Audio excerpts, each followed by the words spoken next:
You ever fired two guns whilst jumping through the air? No. You ever fired one gun whilst jumping through the air? No. This game exists for one reason: the shoot dodge.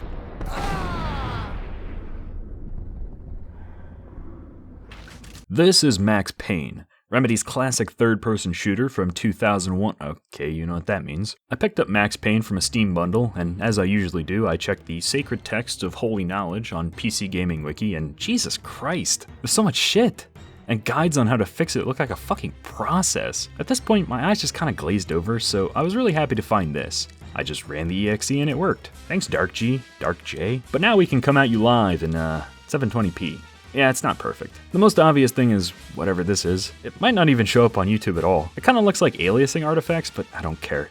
Maybe I installed something wrong, maybe I just need to force anti-aliasing with my NVIDIA drivers, but again, I don't give a fuck. I know this shit drives some people insane, but it didn't bother me. I've also read that there's an issue where your shoot dodge gets gimped if you're running the game too fast. I have VSync turned on, but I also have a 144Hz monitor. Sometimes the shoot dodge will just kinda fucking go nowhere, but it generally seemed fine to me. There's definitely some sound issues, and I know I fixed some of them. Initially, I was playing this for my own enjoyment, not for a video, so I don't have footage of the unpatched game to compare. It sounds fine to me, but like... is it supposed to be like this? If this video has worse than usual audio mastering, then I apologize. But for now, I don't care. Let's just start the fucking game. It's Payne. You play as Max Payne, an NYPD cop living the American dream. A great job, a beautiful wife, and a newborn baby girl. But dreams have a nasty habit of going bad when you're not looking. After his wife and daughter had been murdered by addicts of a new drug, Valkyr, Max transferred to the DEA, hoping for some kind of revenge. After getting his cover blown with the mob and getting framed for the death of his partner, Max sees only one way out: to shoot his way to the top, no matter how high up this Valkyr shit goes. My Beretta stirred nervously under my coat, but the train doors had already shut behind me, and I was in for the ride. Next stop, Roscoe Street Station. You might have noticed already, but the models are, they're obviously somewhat primitive with real faces just kind of slapped on, but I think it works really well. It's about the same graphical fidelity as Deus Ex, but using real faces ended up adding a lot of character here. And of course I gotta talk about the star of the show, Max Payne himself. Even if you've never played this, chances are you've seen this face. It's actually just the game's writer, Sam Lake. Yeah, he just kinda looks like that, like an alternate reality Doritos Pope. I'm not making fun of Lake, by the way, he is a fucking perfect fit for Max. I mean, just fucking look at him. On the technical side, I know this is from 2001, but the particle effects are really disappointing. Max Payne gets a lot from classic action films. Oh, okay, maybe just Hard Boiled, they do reference it a couple times. So let's look at a fight in Hard Boiled. There's shit flying everywhere, smoke, papers, squibs are going off, sparks are flying, tequila's jumping through the fucking air with two guns in slow motion. This is fucking awesome. If you don't think this is awesome, you have no taste. But then you go back to Max Payne and it's like, I mean, it's definitely fun and it's perfectly fine, but I just keep imagining what it would be like if it was on Lithtech or something. Alright, whatever, moving on. There's a few in-engine sequences, but most of the cutscenes are done via these graphic novels. Vinny got meaty. Just the man I've been killing to see. Payne? Freaking fed! I knew from day one there was something screwy about you. What do you think you're doing? You're a freaking cop. You ain't got squad on us. You can't just come in here waving your piece like it meant something. Yeah! Oh my God! Oh God, you shot me! Ah! You're dead, Payne! What the hell are you waiting for, you apes? Kill him! Kill him! With pleasure, boss. Gognitti bailed. I made like Chow Yun Fat. Sometimes they'll use the game models instead of a person, and it looks ridiculous, but overall these cutscenes are fucking excellent. This is Deputy Chief Jim Bravura from the NYPD. You are to cease your criminal activities and surrender immediately. Sure thing, Jim. Me and the boys have been talking, and everyone's real sorry. They'll never do it again. Who the hell is this? Being placed at the scene of a bank robbery wouldn't have tipped the odds in my favor. We'll talk about it later, but they do a lot to establish the tone of the game. If it wasn't immediately set up like this, I think a lot would feel out of place. Like the cheesy gangsters, dramatic combat, somber story, and cliche plot would all just clash horribly. And a lot of that tone is being carried through the voice acting. It is stellar. Piece of crap! Oh, careful, it might kick back. Indeed. Get him! And Payne's voice actor absolutely knocks it out of the park too. Gognitti ran out of steam in a dead-end alley with steam boiling out of the sewer grates like all the fires of hell were burning high beneath us. It was shakedown time. Where's Lupino? Screw you! Bad start, Vinny. Police brutality! I rate pretty high on that. You can't just hurt me in cold blood? Just keep telling yourself that. Max is a complicated character, in fact I'm going to talk more about him later, but James McCaffrey sells it perfectly. I think it's one of those matches in heaven between character and actor like Steven Russell and Garrett. Also, the sound design is great. I don't really have anything to say about it, but sound designers often go underappreciated, so I wanted to mention that they did a good job all around. I am absolutely not of the opinion that good sound design should be invisible, because like...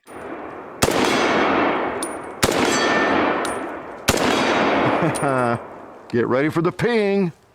There it was. But there's really nothing for me to say here. It's like the sky's falling. Yes, sir. It's the end of the world as we know.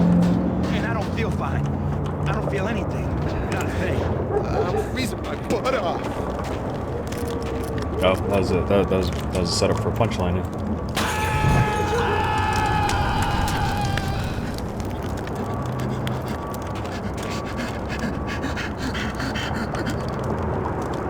There you go, you're welcome. Most third-person shooters either have a cover system, or they give the player enough health to eat bullets for breakfast. Max Payne does neither of these things. What the hell? Okay. Instead, you have the shoot dodge. You hit the button and Max dives to the ground in slow motion, and you can shoot the entire time, minus a little animation for getting up. You might be tempted to treat this like a John Woo movie, or a John Woo game for that matter, and just dive into a room head first shooting two guns like an absolute badass. Let me give you some advice. Don't do that. Despite being based on John Woo action, the gameplay is actually fairly grounded. Guns are wildly inaccurate, and bullets have a considerable travel time. This means you can't just sit back and try to plink away at enemies. They'll get you first. See how I just lost half of my health? Yeah, that was a shotgun. Instead, the best way to play is to move erratically to throw off their aim, while sending as much lead as possible in the general direction of anything that moves. Maybe grounded was the wrong word. Also, everything I just said about the weapons being inaccurate and whatnot doesn't apply to the Colt Commando. I don't really know why, but it's accurate, high damage, fully automatic, and has a 30-round magazine. It's almost like this game was a fucking advertisement for Colt or something. Colt Commando. A bit closer to heaven. It's kind of hard to put the shoot dodge into words because, like, sure, it's the central part of your strategy, but as we discussed, over-reliance on it will get you killed. Even when you're using it at the right times, you can still fuck it up, like diving into a face full of buckshot, or worse. The shoot dodge is like a tool, and with any tool, you have to learn to master it. That being said, even though I was constantly getting better at the game over my 2 playthroughs, I never really felt like I mastered it. I can't honestly tell you what the optimal strategy is because I don't really know what I was doing right. Like, this fight took me a couple tries, but the only reason I won was because he killed his friend and then missed every shot. I was really struggling trying to come up with a way to explain it, but Max just kinda did it for me. Punchinello wanted pain, he'd see the pain. The trick in my situation was that there was no trick, no matter what the movies tell you. No rules, no secret mantra, no roadmap. It wasn't about how smart or how good you were. It was chaos and luck, and anyone who thought different was a fool. All you could do was to hang on madly, as long and as hard as you could.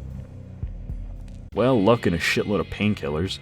Gunfights in this game hit hard and fast. You'll often end fights in worse shape than you started them, so like a good little junkie, you've always got to be on the hunt for more pills. They're your one source of healing in this game, and they don't heal you instantly, so you can't just use them to tank gunfire. The setup is pretty simple, especially considering that the AI isn't very advanced, but the levels do a lot to keep everything fun. It's not really like most games where you have drawn out fights broken up by small bouts of exploring. It's more like you have one 20-second fight and then another 20-second fight right around the corner. There seems to be a lot of scripted behavior for the enemies too. That's not a bad thing here, it just means that the focus isn't on big dynamic gunfights, but on encounters. Like maybe 2 guys set up an ambush, or they get the drop on you with a grenade. It's generally like you walk into a situation, a fight starts, and you're kinda like, oh shit, as you dramatically dive out of the way. Although you kinda already know when you're about to get into a fight.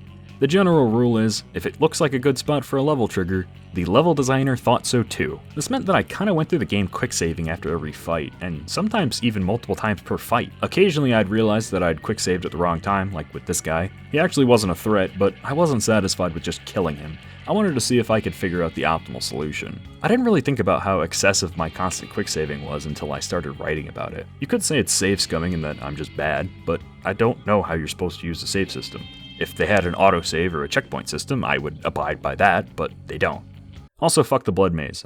I just wanted to get that in there. It's annoying, but you can just kind of save scum through it. It does give you some of the best scenes in the game, though. Right now that I could explore the first planet we visit, each time you use the cosmetics, a little bighorn painting. It was a bad line and a prank call. Someone spouting insane babble, I couldn't make sense of it. But I had an overwhelming sense of deja vu, and the caller's voice sounded oddly familiar.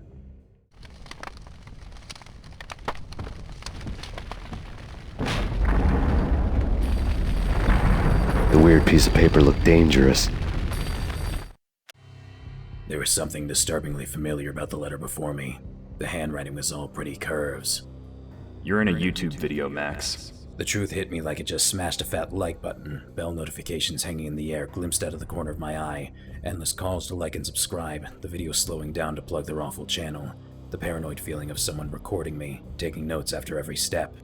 I was in a YouTube video. Funny as hell was the most horrible thing I could think of. The plot of the game is kinda cliche. It's basically Max trying to shoot his way to the top of the conspiracy, and with each step he learns just how high up it all goes. It's perfectly serviceable though, because the real joy of the story is just seeing Sam Lake's writing. Outside my door. Hurry. He's coming for me. You gotta hurry. Please. I could hear Punchinello on the phone begging for help. He should have been saying his goodbyes. Punchinello was a pushover. The moment I stepped into the room, he folded like a deuce before a royal flush. No, wait. I was just doing what I was told. I couldn't refuse. She's someone high up. Government, maybe. I don't know. He was trying to buy more sand for his hourglass. I wasn't selling any. There's a lot of flowery details and visual similes, but it never gets overbearing. It has a really good sense of flow and pacing to it. Rico Muerte had come to town to do more than just sort out family troubles. Exhibits number 1, 2, and 3. A briefcase of money, a sniper rifle, and an envelope with one word neatly printed on a folded piece of expensive paper. Mayor. Like, sure, that's a lot of words, especially for the visual description of something that's already visible since it's a graphic novel, but it works. I don't know, it just never crosses that threshold into cringy webcomic territory. On the whole, the writing really made me want to see if Lake had written any books, but no, it doesn't look like it. At least not any adult novels. Wait, not adult novels, fuck, you know what I meant. This game is going for a really specific mood and tone, and these comics communicate that tone perfectly. If you're unfamiliar with comics or graphic novels, I don't blame you, but I'll catch you up. The closest thing I have on hand to a detective noir comic is, Batman. As you can imagine, there's a bunch of goofy shit, but it's sincere. It wants you to learn and have fun. And that sincerity earns it the right to actually have a genuine moment every now and then. It's the exact same way in Max Payne. You see the comics, you see the cheesy gangsters, you know you're here to have fun. And I did. I feel like it earned the right to explore some darker concepts, like Max being tormented by his own psyche. Have a nice day, darling. The bullet holes were rubies on her chest, blood glowing on her ivory skin. She was so beautiful. The killer was smiling. The flesh of fallen angels. Max's character is really well established on an emotional level. You really understand that he's just kind of dead inside. He's got nothing to live for, nothing to lose, and he doesn't care if he dies, just as long as he gets his revenge first. And he knows revenge won't ease the pain of losing his family, but it's still the only thing keeping him going. He's just constantly guzzling painkillers to buy him just enough time to finish it all. That's a really difficult character to pull off, especially without just saying it out loud like Mitchell Donut Steele from Hunt Down the Fuck. I always saw you as a hero after that day. Hero? You're talking to a villain, my dear. The hero inside of me died many, many years ago when I was young.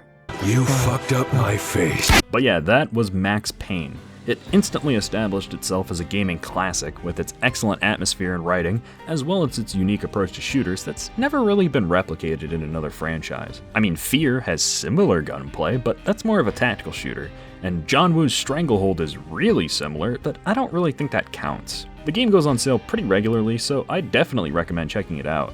Just remember to get the fix pack. It's the top-rated guide for a reason. However, the pain has only just begun. More will follow. But yeah, it is the end of the video. Thanks for watching, and if you want to see more of these videos, you can join Ghastly Gaming as an absolute Chad. If not, I'll keep making them, fuck you, but it'll be a lot slower since I do have to go to work.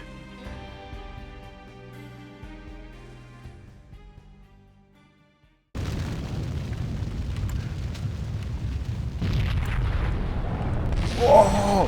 Whoa! Did you see that?